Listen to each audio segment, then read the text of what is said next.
এবার ইরানি প্রেসিডেন্টের হেলিকপ্টার বিধ্বস্ত, প্রেসিডেন্ট ও পররাষ্ট্রমন্ত্রী সহ সব আরোহী নিহত। আরো বিস্তারিত জানিয়ে দিব। এদিকে ইব্রাহিম রাইসির মরদেহ উদ্ধার, নেওয়া হচ্ছে তাবরিজে। এবার চীনের চাপের মধ্যে শপথ নিলেন তাইওয়ানের প্রেসিডেন্ট। এদিকে গাজায় হাসপাতাল ঘিরে রেখেছে ইসরায়েলি সেনা। আরো জানিয়ে দিব। এবার ইউক্রেনের অস্তিত্বকেই ন্যাটো এখন হুমকিতে ফেলে দিয়েছে, অভিযোগ জেলেনস্কির। এদিকে স্পেনের গ্রানাডা বিশ্ববিদ্যালয় এবং এশিয়ান ফুটবল ফেডারেশন ইসরায়েলের বিরুদ্ধে। দুর্ঘটনার শিকার রাইসির হেলিকপ্টারটি যুক্তরাষ্ট্রের তৈরি, দাবি রিপোর্টে। এবং সর্বশেষ জানিয়ে দিব। এদিকে রাইসির নিহতের ঘটনায় বিশ্বজুড়ে শোকের ছায়া। শুনছিলেন সংবাদ শিরোনাম, এখন বিস্তারিত। তবে তার আগে অনুরোধ থাকবে, এই ভিডিওতে একটি লাইক দিন এবং কমেন্টস করে জানিয়ে দিন আপনি কোন জেলা থেকে বা কোথায় থেকে আমাদের সাথে যুক্ত রয়েছেন। এবং সংবাদের সর্বশেষ গুরুত্বপূর্ণ আপডেট পেতে চ্যানেলটি সাবস্ক্রাইব করে আমাদের সঙ্গেই থাকুন। এবার ইরানি প্রেসিডেন্টের হেলিকপ্টার বিধ্বস্ত, প্রেসিডেন্ট ও পররাষ্ট্রমন্ত্রী সহ সব আরোহী নিহত। ইরানের প্রেসিডেন্ট ইব্রাহিম রাইসি, পররাষ্ট্রমন্ত্রী হুসেইন আমির আব্দুল্লাহিয়ান সহ বিধ্বস্ত হেলিকপ্টারের সব আরোহী নিহত হয়েছেন।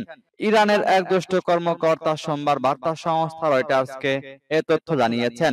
নাম প্রকাশে অনিচ্ছুক ইরানের ওই জ্যেষ্ঠ কর্মকর্তা বলেন, প্রেসিডেন্ট রাইসি, পররাষ্ট্রমন্ত্রী ও হেলিকপ্টারে থাকা সব যাত্রী দুর্ঘটনায় নিহত হয়েছেন।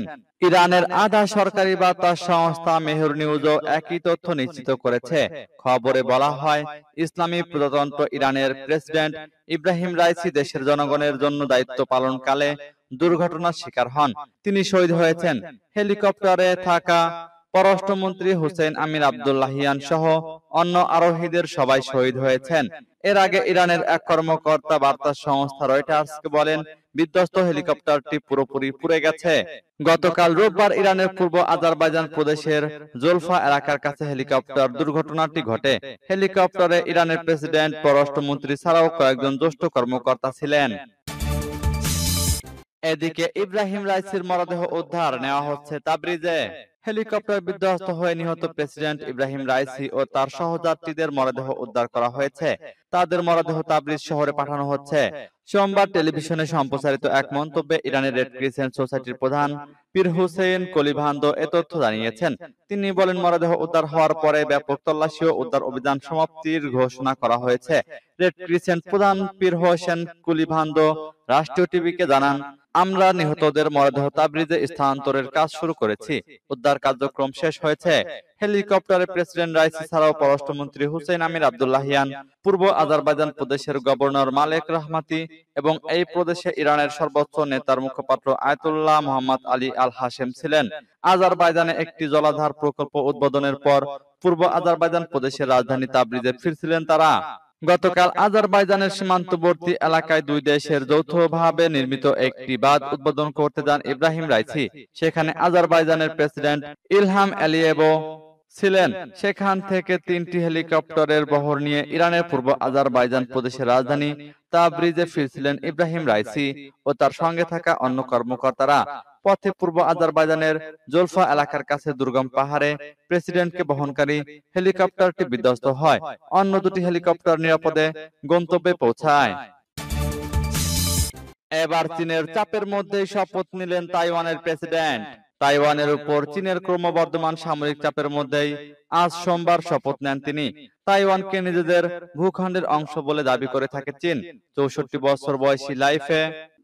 বছর বয়সী লাইকে ভয়ঙ্কর বিচ্ছিন্নতাবাদী হিসেবে অভিহিত করে থাকে তারা।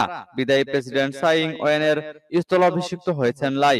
সাই ইং 8 বছর প্রেসিডেন্টের দায়িত্ব পালনকালে চীনের সঙ্গে তাইওয়ানের সম্পর্কের ব্যাপক অবনতি হয়েছে। কারণ সাই ইং বরাবরই ইরানের দাবি প্রত্যাখ্যান করে এসেছেন। সাই ইং এর মতো লাইও তাইওয়ানের গণতন্ত্র রক্ষার পক্ষে সোচ্চার। অতীতে তিনি নিজেকে তাইওয়ানের স্বাধীনতার জন্য নিবেদিত প্রাণকর্মী হিসেবে উল্লেখ করেছিলেন। তবে পরবর্তী সময় তিনি সুর কিছুটা নরম করেন, বলেন তাইওয়ান প্রণালী এখন যে অবস্থায় সে অবস্থা তিনি বজায় রাখবেন।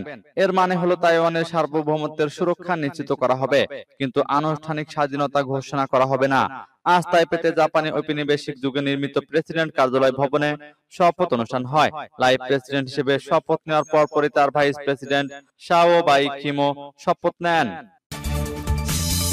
এদিকে গাজায় হাসপাতাল ঘিরে রেখেছে ইসরায়েলি সেনা। উত্তর গাজার আল আউদা হাসপাতাল ঘিরে রেখেছে ইসরায়েলি সেনারা। হামাসকে নির্মূলের অভিযানের অংশ হিসেবে হামলা চালাচ্ছে তারা। ইতোমধ্যে হাসপাতালের খাবার পানি শেষ হয়েছে। ইসরায়েলি সেনারা কাউকে হাসপাতাল থেকে ঢুকতে বা বের হতে দিচ্ছে না। সোমবার এই তথ্য জানিয়েছে সংবাদ মাধ্যম আল জাজিরা। মানবিক সহায়তা সংস্থা ডক্টরস উইদাউট বর্ডার্স জানিয়েছে এই হাসপাতালে খাওয়ার পানি ফুরিয়ে গেছে।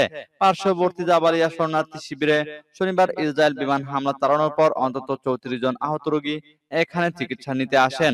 চলমান হামলার ফলে হাসপাতাল থেকে কোনো চিকিৎসা কর্মী বা বেসামরিক মানুষ বের হয়ে আসতে পারছেন না। নতুন করে কাউকে সেখানে ঢুকতেও দেওয়া হচ্ছে না। খান ইউনিসের ইউরোপীয় হাসপাতালেও পানি শেষ হয়ে এসেছে বলে জানা গেছে। জাতিসংঘের মানবিক সংস্থা OCHA জানিয়েছে গাজার 21টি হাসপাতাল পুরোপুরি বন্ধ আছে আর 15টি হাসপাতাল আংশিকভাবে কার্যকর রয়েছে। আংশিকভাবে কার্যকর আছে উত্তর গাজার 2টি, গাজা সিটির 5টি, দেওর আল বালাহর 3টি, খান ইউনিসের 3টি ও রাফায় 2টি হাসপাতাল। 7 অক্টোবর ইসরায়েলে ঢুকে হামলা চালিয়ে প্রায় 250 জনকে জিম্মি করে গাজায় নিয়ে যান হামাস যোদ্ধারা। এই হামলায় দেশটিতে প্রায় 1200 জন নিহত হন। সেদিন থেকেই গাজায় হামলা চালিয়ে যাচ্ছে ইসরায়েলি বাহিনী। এবার ইউক্রেনের অস্তিত্বকেই ন্যাটো এখন হুমকিতে ফেলে দিয়েছে অভিযোগ জেলেনস্কির। জুলাই মাসে ওয়াশিংটনে ন্যাটোর 75তম জয়ন্তীর জাঁকজমকপূর্ণ আয়োজন ইউক্রেনের জন্য 0 ঘন্টা বাজাবে। ন্যাটো জোট শীতল যুদ্ধ পরবর্তী পরীক্ষায় শোচনীয়ভাবে ব্যর্থ হয়েছে। দুঃখজনকভাবে এটা অস্বীকারের উপায় নেই যে ভ্লাদিমির পুতিনের ভাগ্য সুপ্রসন্ন। রাশিয়ান বাহিনী এখন খার্কিভের দিকে অগ্রসর হচ্ছে। তার কারণ হলো ইউক্রেনকে পশ্চিমা শক্তিগুলো খুব ধীরে ধীরে অস্ত্রের যোগান দিয়েছে। পশ্চিমা নেতারা ভেবেছেন ইউক্রেনকে অস্ত্র দেওয়াটা তাদের জন্য অপরাধ। অস্ত্র দিলে রাশিয়ার সঙ্গে উত্তেজনা বাড়বে কিনা সে ভয়ও তাদের রয়েছে। ফলে ইউক্রেন যে অস্ত্র শস্ত্র পেয়েছে তা দিয়ে তারা শুধু নিজেদের অস্তিত্ব টিকিয়ে রাখতে পেরেছে, জয়ী হতে পারেনি। আর এখন ইউক্রেন তাদের সেই অস্তিত্বটুকু টিকিয়ে রাখতে পারবে কিনা তা নিয়ে সন্দেহ তৈরি হয়েছে। জো বাইডেন বলেছেন ইউক্রেনের স্বাধীনতার মানে হলো বৈশ্বিক স্বাধীনতা, এটা গণতন্ত্রের জন্য লড়াই। ঋষি সুনাক বলেছেন ইউক্রেনের প্রতি আমাদের সমর্থন বৃথা যেতে পারে না। যতদিন প্রয়োজন ততদিন পর্যন্ত ব্রিটেন ইউক্রেনের সঙ্গে থাকবে, কিন্তু বাস্তবে লড়াইয়ের ক্ষেত্রে বেশিরভাগ ক্ষেত্রে একাই লড়ে যেতে হচ্ছে ইউক্রেনকে।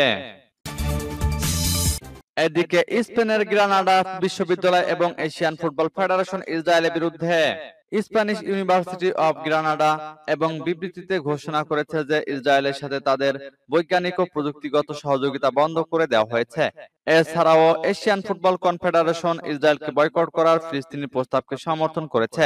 ইসরায়েলকে বয়কট করার ফিলিস্তিনি প্রস্তাবে এশিয়ান ফুটবল কনফেডারেশনের সমর্থন ক্যালিফোর্নিয়ার 10টি বিশ্ববিদ্যালয়, ফিলিস্তিনের সমর্থনে ব্যাপক ধর্মঘট এবং বিভিন্ন দেশে হাজার হাজার ফিলিস্তিনি সমর্থকদের মিছিল গত চলতি বছরে ফিলিস্তিন সম্পর্কিত সবচেয়ে গুরুত্বপূর্ণ ঘটনাগুলোর মধ্যে অন্যতম। ফিলিস্তিনিদের সমর্থনে ইসরায়েলের অপরাধের আইনি দিক নিয়ে আন্তর্জাতিক সম্মেলন ইরানি এবং বিদেশি ছাত্র ও অতিথিদের উপস্থিতিতে শনিবার থেকে তেহরানে শুরু হয়েছে এবং চলবে সোমবার পর্যন্ত। শান্তি এবং মানবাধিকার সুরক্ষার প্রতি দৃঢ় প্রতিশ্রুতির উপর জোর দিয়ে স্প্যানিশ ইউনিভার্সিটি অব গ্রানাডা এক বিবৃতিতে ঘোষণা করেছে যে ইসরায়েলের সাথে তাদের বৈজ্ঞানিক ও প্রযুক্তিগত সহযোগিতা বন্ধ রাখা হয়েছে এবং অধ্যাপক, ছাত্র, শিক্ষক ও গবেষণা কর্মী কর্মচারীদের অন্যত্র স্থানান্তর করা হয়েছে। দুর্ঘটনার শিকার রাইসির হেলিকপ্টারটি যুক্তরাষ্ট্রের তৈরি, দাবি রিপোর্টে। হেলিকপ্টার দুর্ঘটনায় নিহত হয়েছেন ইরানের প্রেসিডেন্ট ইব্রাহিম রাইসি ও দেশটির পররাষ্ট্রমন্ত্রী হুসেইন আমির আব্দুল্লাহিয়ান। স্থানীয় সময় আজ সোমবার সকালে ইরানি গণমাধ্যম তেহরান টাইমস ও মেহের নিউজ সহ স্থানীয় আরো কয়েকটি সংবাদ মাধ্যমের প্রতিবেদনে এমনটি দাবি করা হয়েছে। এদিকে দুর্ঘটনার শিকার হেলিকপ্টারটি যুক্তরাষ্ট্রের তৈরি বলে গণমাধ্যমের প্রতিবেদনে দাবি করা হয়েছে। ব্রিটিশ সংবাদ মাধ্যম রয়টার্সের প্রতিবেদনে বলা হয়েছে রাইসি এবং আব্দুল্লাহিয়ান বেল 212 মডেলের একটি হেলিকপ্টারে ছিলেন। এটি যুক্তরাষ্ট্রের তৈরি। ইরানের রাষ্ট্রীয় সংবাদ সংস্থা ইরনা এর বরাতে এক খবর দিয়েছে রয়টার্স। হেলিকপ্টারটি ছিল মাঝারি আকারের, এতে পাইলট সহ 15 জন বসতে পারেন। ব্রিটিশ সংবাদ মাধ্যম বিবিসির খবরেও এমন দাবি করা হয়েছে। প্রতিবেদনে বলা হয়েছে ইরানের বিধ্বস্ত হেলিকপ্টারটি ছিল যুক্তরাষ্ট্রে তৈরি করা বেল 212 মডেলের। তবে 1979 সালে ইসলামী বিপ্লবের পর ইরানের কাছে এমন কোন হেলিকপ্টার বিক্রি করেনি যুক্তরাষ্ট্র। রবিবার আজারবাইজানের সীমান্তবর্তী এলাকায় দুই দেশের যৌথভাবে নির্মিত একটি বাঁধ উদ্বোধন করতে যান ইব্রাহিম রাইসি।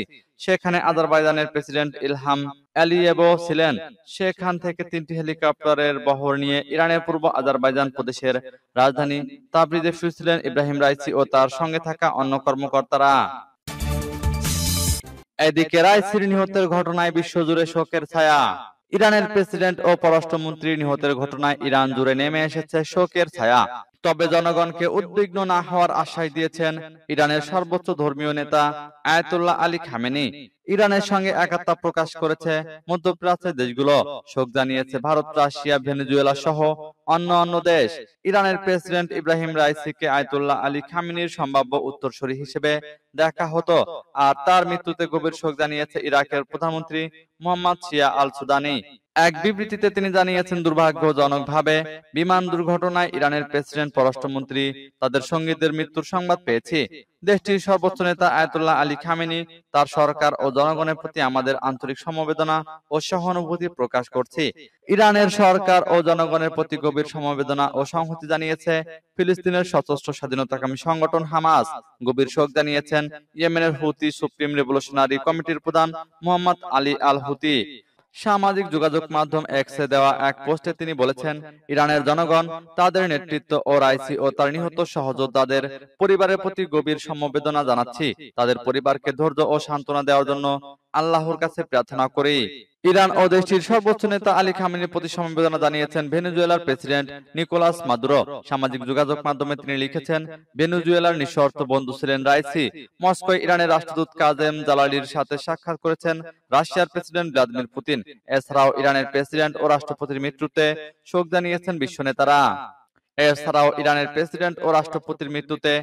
জানিয়েছেন বিশ্ব নেতারা।